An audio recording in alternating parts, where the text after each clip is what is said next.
Today, Governor Tony Evers signed a bill into law naming Highway 11 near Orfordville after a local fallen veteran. JT Siskowski has you covered on how this action bolstered spirits for local veterans and more help that could soon be on the way for veterans still with us.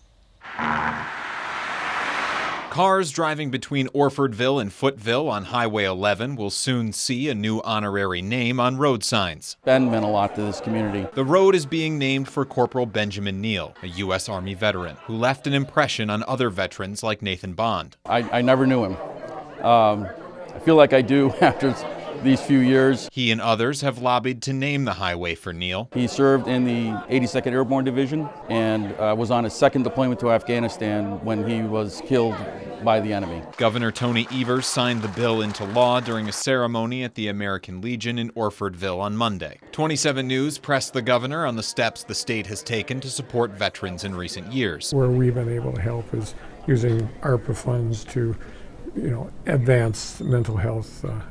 We also, frankly, provided some help to the various veterans' homes that we have across the state. But those were steps the governor took by himself. 27 News asked the governor what more he'd like to see the legislature do. We have to provide for the county folks that work with the veterans. Funding allocations in the state budget require the sign-off of the legislature. They're the lifeline for them to access all sorts of funding. Dedicating Highway 11 for Neal brought lawmakers together from both parties. Bond doesn't want the significance of the highway to go overlooked. Having a memorial highway doesn't seem like a lot, but it means a lot to this community.